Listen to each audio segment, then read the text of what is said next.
keilahian Kristus dan juga tentu kemanusiaan Kristus yang selalu dipermasalahkan dan dipertanyakan oleh para sarjana, nah, kalau kita katakan sarjana teologi ya, mereka yang sekolah di teologi ya, maupun juga mereka yang di luar daripada kekristenan. Nah, saudara-saudara yang saya kasih dalam Tuhan Yesus Kristus, keilahian Kristus yang akan kita bahas pada malam hari ini merupakan satu dasar iman kekristenan yang sangat penting. Kalau kita, saudara-saudara, orang-orang yang menyebut dirinya Kristen, tetapi tidak memahami akan keilahian Kristus, ya ini penting, keilahian Kristus, apakah orang-orang Kristen bisa disebut adalah pengikut Kristus atau mereka adalah orang-orang Kristen yang sejati? Nah, ini mungkin perlu dipertanyakan ya. Nah, saudara-saudara, kalau kita lihat di dalam catatan Injil, ya keempat Injil ini di mana Yesus tampil ya di hadapan publik, di depan para pemimpin-pemimpin agama, ahli Taurat, dan mereka, di imam-imam mereka, orang-orang yang tentu berpendidikan dan yang belajar tentang hukum Taurat dan sebagainya, ya mereka bertanya-tanya kan begitu ya.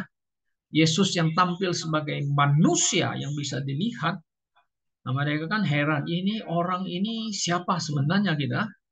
Bahkan dia bisa menyembuhkan orang, mencelikkan mata orang, orang lumpuh bisa bangkit, orang buta bisa melihat. Ini luar biasa ini manusia kan begitu. Manusia yang luar biasa gitu. Mereka memandang Yesus dan dia berasal dari Nazaret lagi kan gitu. Dan orang tuanya kita kenal katanya, mamanya Maria, bapaknya Yusuf, dan ada juga saudara-saudara yang lain itu yang dilahirkan melalui Yusuf ya begitu, anak Yusuf dan sebagainya. Mereka bertanya-tanya saudara-saudara ya, ini siapa sebenarnya? Who is Jesus sebenarnya ya? Nah, kalau saudara perhatikan ketika Yesus disidang ya. Nah, ini kita perlu baca kembali ayat di Matius 26 ya. Matius 26 ini waktu Yesus sebagai manusia, anak manusia diperhadapkan di persidangan manusia. Kalau Dr. Rukman bilang ini katanya monkey trial gitu ya. Apa nama itu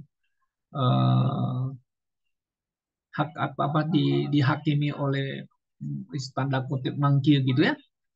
Di ayat yang ke-20 63 ya. Matius 26 63 ya. Lalu kata imam besar, ini ada namanya imam besar ya, itu kepada Yesus ya.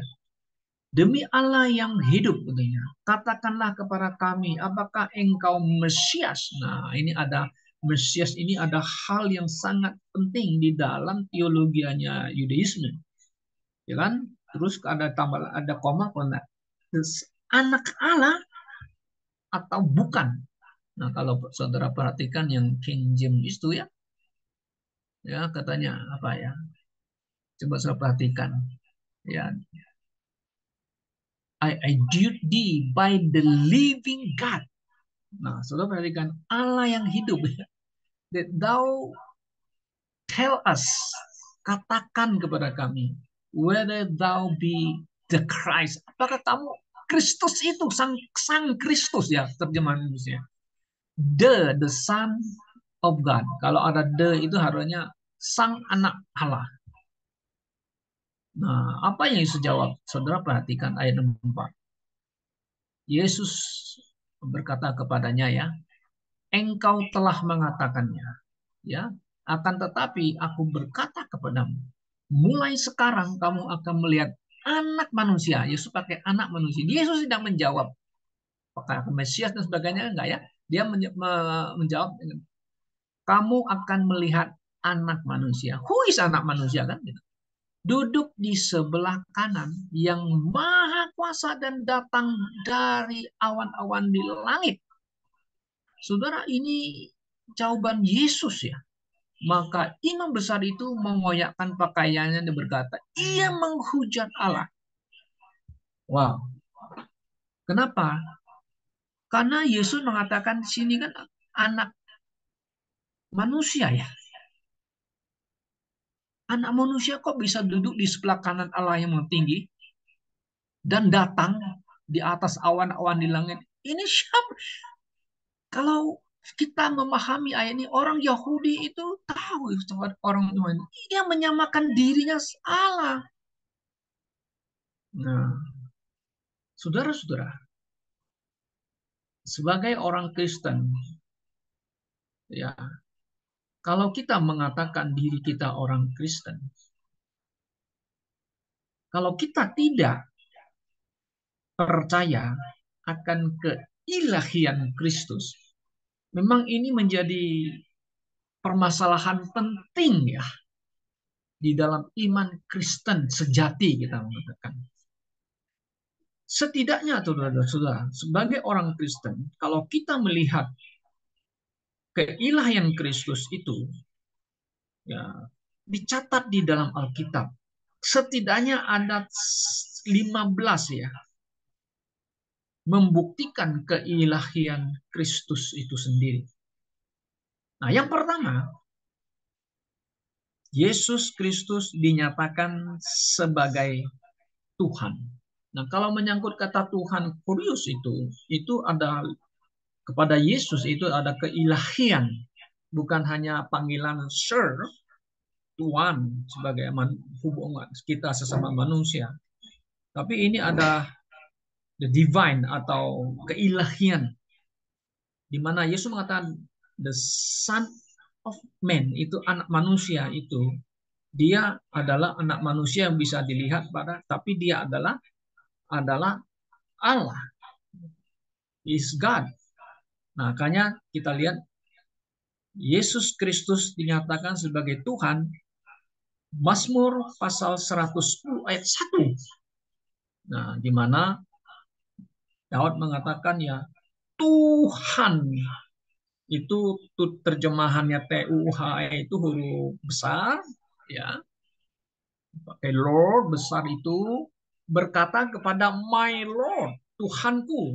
Ini ada menunjukkan kepada Tuhannya Daud. Who is Tuhannya Daud?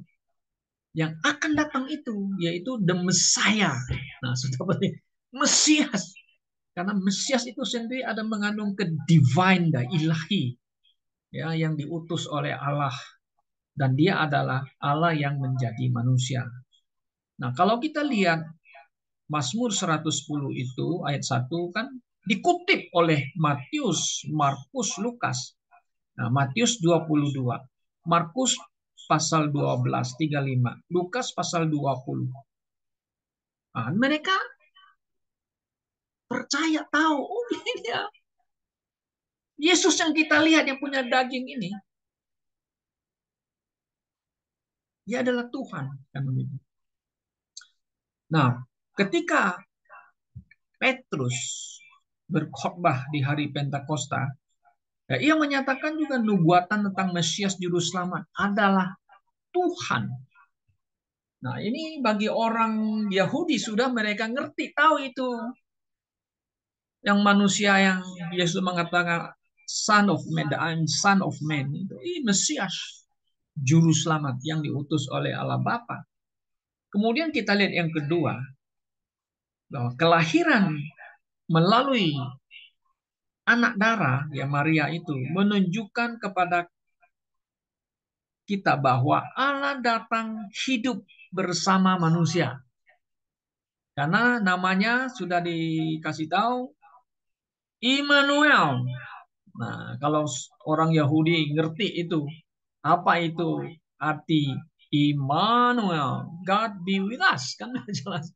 Atau God tinggal ya, diam bersama manusia gitu. Nah, ini Yesaya 7 ayat 14.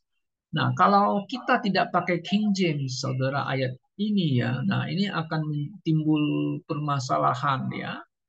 Karena kalau terjemahan modern itu memakai young lady, young woman atau young lady ya. Tapi kalau King James itu sangat jelas, virgin, ya kan? That's a virgin. Ya kalau terjemahan TB ini masih memakai seorang perempuan muda, saudara. Tapi kalau virgin itu seorang perempuan yang belum disentuh oleh laki-laki ya, pure masih murni sebagai perempuan begitu ya. Nah, saudara-saudara, kalau kita lihat ayat ini pun dikutip oleh Matius ya kan. Nah, Matius tahu ini ayat 1:23 ya bahwa Allah di dalam pribadi Yesus Kristus datang diam dengan manusia yang berinkarnasi kan, dia berinkarnasi, dia menjadi Allah menjadi manusia, nah gitu ya. Ini banyak orang juga nggak percaya Allah menjadi manusia, tapi mereka putar balik. Nah ini jahatnya orang-orang tidak percaya, katanya Yesus manusia yang menjadi Allah. Nah kan diputar balik kan gitu ya. Tapi firman Tuhan dengan jelas mengatakan keilahian Yesus Kristus. Kemudian yang berikut yang ketiga ya. Kalau kita baca di dalam Yesaya pasal 9 ya, ayat kalau yang Indonesia punya 5:6 ya, kalau King James kan 6:7 ya. Nah, ini kan ada nubuatan tentang Sang Mesias yang akan datang itu, dia mempunyai kekuasaan kita bilang ya. Nah, ayat yang kelima kan yang Indonesia punya, ya kan? Seorang anak telah lahir untuk kita, seorang putra telah diberikan untuk kita, lambang pemerintahnya ada di sebawahnya, dan namanya disebutkan orang. Ya, ini terjemahan TB, penasihat ajaib, Allah yang perkasa, Bapa yang kekal. Kalau King James kan bagus, kita mengatakan di ayat 6 yang King James ya.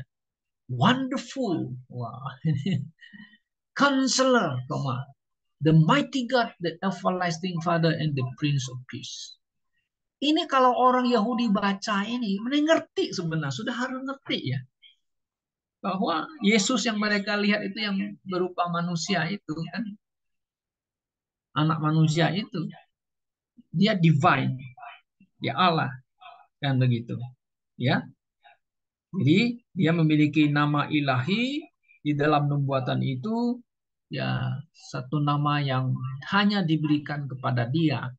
Ya, makanya dia adalah Allah ya yang di manusia, mempunyai diberikan nama titel ya kepada dia. Sangat jelas itu Yesaya pasal 9 ini. Kemudian yang keempat, kita lihat bahwa Sang Kristus yang dinubuatkan datang dari kekekalan. Nah, ini Mika pasal 5. Pasal 5 ayat Indonesia ayatnya 1, kalau King James ayatnya 2. Ya, coba kita lihat itu yang ini kan King James yang ayat yang kedua ya. Kalau Indonesia ayat 1. Saudara perhatikan di ayat ini, tetapi engkau Bethlehem, hai yang terkecil di antara kaum-kaum Yehuda, daripadamu akan bangkit bagiku seorang yang akan memerintah Israel. Seseorang ya. Nah, dia manggil ada manusia. Ya siapa? Yesus, anak manusia itu kan. Kemudian yang permulaannya sudah sejak purbukala, sejak dahulu kala. Nah, jadi artinya apa ini? Kalau kita lihat di sini jangan jelas, adalah mengenai kalau King James lebih jelas, saudara perhatikan. From of all, from everlasting. Nah, baru kita lihat ketemu ini bahasa King James ya. Kalau di Indonesia memang saudara perhatikan bahasa Indonesia, ya kan? Tidak begitu jelas ya. From everlasting. Jadi Yesus sudah ada sebelum dia lahir. Dari everlasting. Saudara, jelas ini ya, Mika pasal 5 ini. Oke. Jadi dia datang dari kekekalan. Nah, kalau terjemah Indonesia dia pakai apa itu dari sejak purbakala ya. Nah, ini nanti bisa salah paham juga orang nanti orang Kristen. Oh, purbakala yang dulu-dulu. No, everlasting. Oke, dari everlasting. Kemudian yang kelima, Allah dan Kristus. Yesus Allah, yes. Kristus itu adalah Mesias.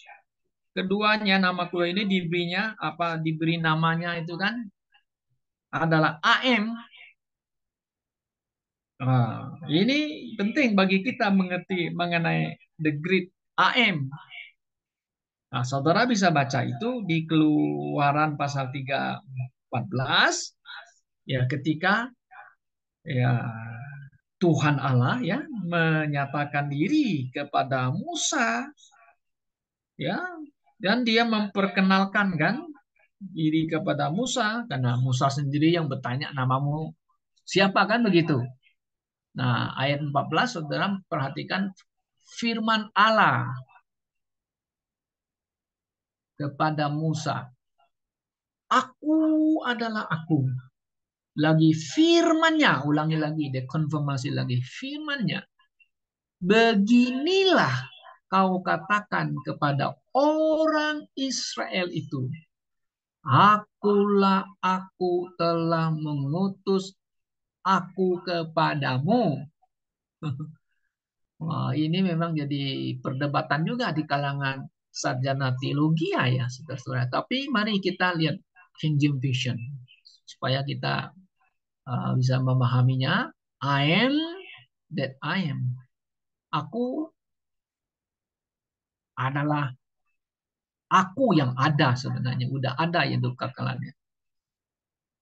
Itu namanya. Nah, yuk kasih tahu Musa kepada mereka. Aku yang ada, aku itu mengutus kamu. Aku adalah Allahnya. Nah, kemudian dia dikasih jelas lagi supaya Musa juga memahami.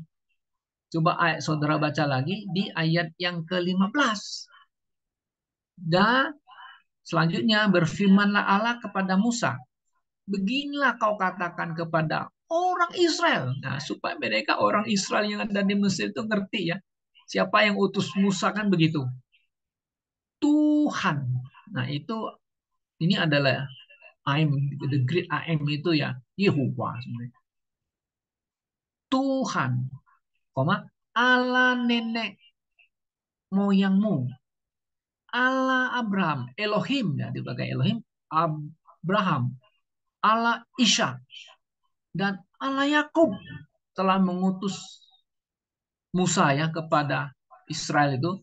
Itulah namaku untuk selama-lamanya dan itulah sebutanku turun-temurun. Nah, jadi Yesus adalah Allah, yes, ya Kristus, ya, dia Mesias dan diberi namanya adalah AM. Nah, saudara dikonfirmasi kembali Yesus sendiri. Mari kita lihat Yohanes 8:58 ya. Nah, ini malam ini banyak sekali bacaan ayat ya. Kenapa saudara-saudara kita harus banyak baca ayat supaya apa yang kita belajari tentang deity atau keilahan Yesus itu sesuai dengan Alkitab firman Tuhan. Yohanes 8:59. Yohanes 8 ayat 58. Ya, saudara perhatikan kembali. Ini kata Yesus kepada mereka, aku berkata kepadamu ya, sesungguhnya sebelum Abraham jadi, aku telah ada. Nah, bahasa Inggris lebih bagus ya. Before Abraham was, bukan Abraham is ya. Nah, kan kalau yang ngerti bahasa Inggris kan lebih cepat ya.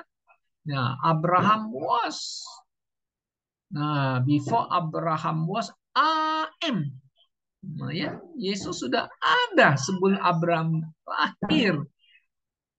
Ya, ini sangat jelas sekali dikonfirmasi kembali oleh Yesus Kristus kepada publik, kepada orang Yahudi bahwa you melihat aku yang ada tubuh, yang ada mata, ada rambut dan sebagainya, yang ngomong sama orang Yahudi, hey, Yesus selalu mengatakan, aku adalah anak manusia, artinya betul manusia yang 100% manusia. Tapi dia adalah ilahi, memiliki keilahiannya, itu bahwa dia adalah Allah. Nah, saudara yang kasih dalam Tuhan Yesus. Yang keenam, Yesus Kristus mengampuni dosa. Wah, ini yang menjadi apa namanya ini permasalahan di kalangan orang Yahudi, orang Farisi. Oh, yang bisa mengampuni dosa itu bukan manusia. Lu kenapa menganggap dirimu itu Allah, sederajat dengan Allah? Kok Yesus mengampuni dosa manusia? Nah, saudara, mereka kesel kan, marah sama Yesus gitu kan. Saudara lihat, baca di Markus 2 ayat 5 dan 7. Mari kita lihat betul nggak apa yang dikatakan Yesus.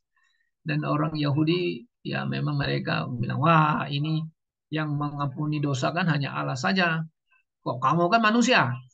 Coba saudara perhatikan di ayat yang ke 6 ya, di 5 ya. Kata Yesus melihat iman mereka, berkatalah ia kepada orang lumpuh itu, hai anakku, dosamu sudah diampuni. Wah. Tetapi di situ ada juga duduk beberapa ahli Taurat. Mereka berpikir dalam hatinya, nah orang Taurat nih, mengapa orang ini ya kata dia, ini orang ini dia manggil manusia dia berkata begitu, ia menghujat Allah. Siapa yang dapat mengampuni dosa selain daripada Allah sendiri? Ayat 8, tapi Yesus segera mengetahui dalam hatinya. Pikiran, tahu hati dalam pikiran ya. Itu menyatakan kepada kita Yesus Maha tahu. Nah, itu nanti kita akan singgung. Nah, jelas. Yesus mengampuni dosa. Berarti dia Allah. Ayat 7. Yang ketujuh, Yesus mengklaim sederajat dengan Bapa dan Roh Kudus. Nah, kita praktek bagi setiap orang yang percaya kepada Yesus, menerima Yesus, mereka dibaptis Islam atas nama Bapa, Putra, dan Roh Kudus.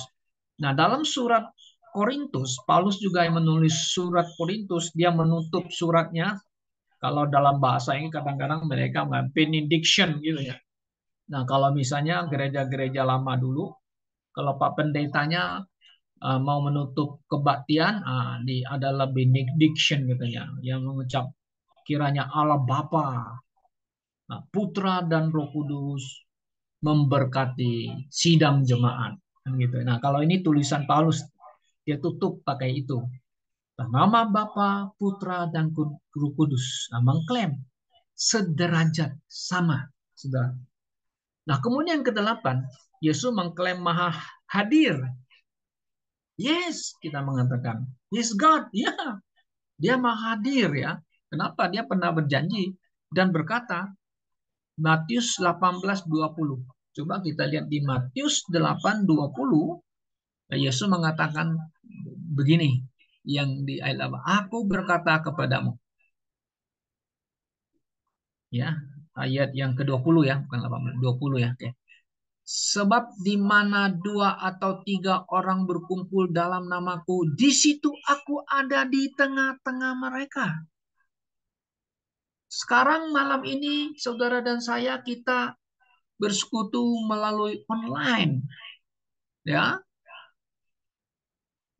Kadang-kadang kita bertemu muka dengan muka, kita berkumpul, hanya ada beberapa orang. Dan di belahan dunia yang lain, di Australia berkumpul, mungkin ada beberapa orang. Di Amerika mungkin berkumpul, ada beberapa orang di dalam nama Yesus. Mungkin mereka yang ada di Korea Utara sembunyi-sembunyi berkumpul karena takut dengan pasukannya Kim Jong Un ya, takut ditangkap, bersembunyi. Yesus ada pada waktu yang sama. Kok bisa hadir dia? Itu impossible kalau menurut pikiran kita kan. No. Yesus mengatakan, aku hadir dimanapun orang-orang percaya yang berkumpul di dalam nama Yesus.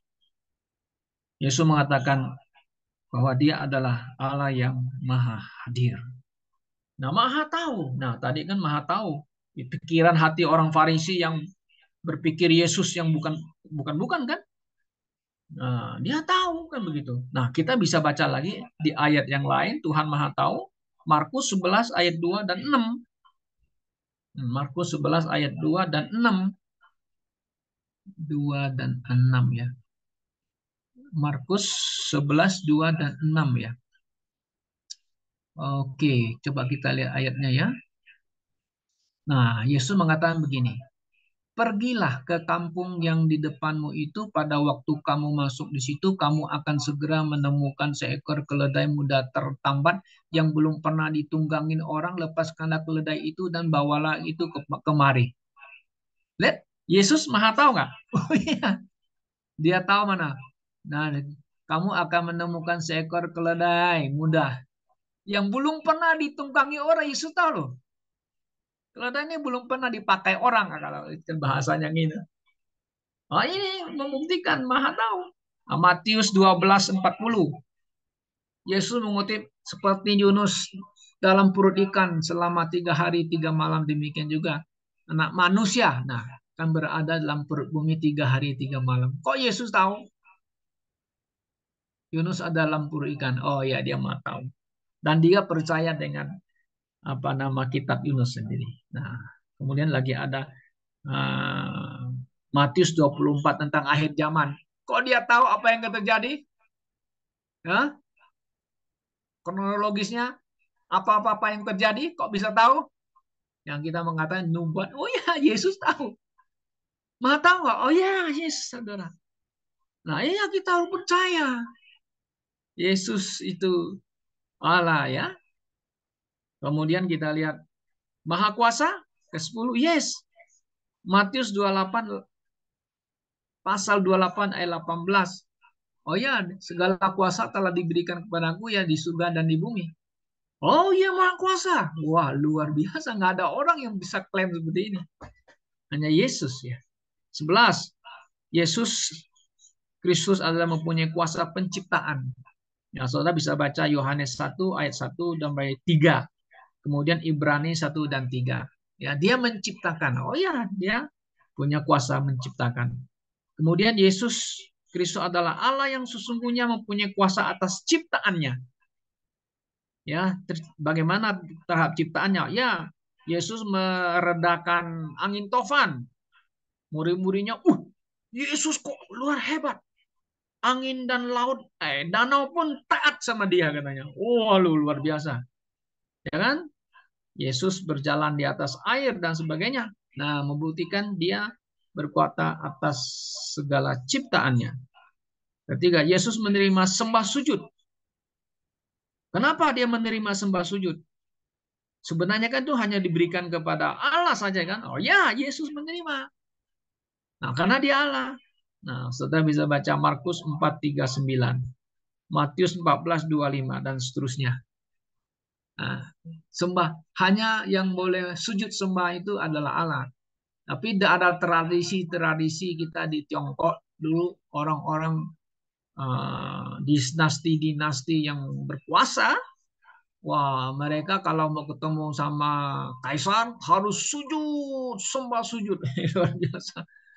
Wah, kenapa? Karena kaisar dianggap itu datangnya dari Tian, dari Allah. Yang anak atau kadang-kadang disebut anaknya Tian, ya, anaknya Allah. Nah, itu sebenarnya penipuan. Itu memang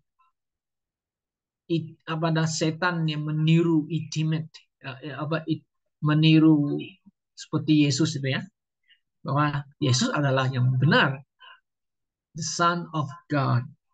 Oke. Nah, saudara yang kasih dalam Tuhan Yesus. Nah, Yesus menerima testimoninya dari Thomas. Ketika Thomas melihat Yesus yang telah bangkit hidup, nah, kan dia nggak mau percaya. Dia mau lihat dulu itu tanda pakunya, mau raba rusuknya yang ditusuk oleh tombak itu. Lalu sujudlah Thomas kan mengatakan, ya Tuhanku dan ya Allahku. Nah, Yesus terima. Ya betul dia adalah Tuhan, dia Allah. Nah, saudara, kemudian terakhir, fakta dari kebangkitan Kristus. Itu Roma 1 ayat 4. Nah, ini jelas kebangkitannya. Dia bangkit karena Yesus adalah Allah. Ya, dia bangkit dari kuasanya. Nah, jadi hampir ada 15 saudara ya yang menyatakan kepada kita bahwa Yesus Kristus yang kita percaya, yang kita terima sebagai Tuhan dan juru selamat pribadi kita, dia adalah memiliki keilahian, ya. Dia adalah Allah, kita mengatakan the deity of Christ, itu jelas. Nah, kalau misalnya ada orang Kristen yang mengatakan dirinya Kristen, apalagi pendeta, tidak percaya keilahian Kristus, itu dipertanyakan imannya. Bahkan sekarang kan kita ada dengar di YouTube yang jadi viral. Ya nggak? Kristen progresif katanya. Ada seorang anak muda katanya ya. Oh, kalau Habib orang baik, berbuat baik, ya, sekalipun Habib tidak percaya Yesus, kalau meninggal, tidak mungkin Allah yang Maha Pengasih baik itu mengirim Anda ke neraka, gitu loh.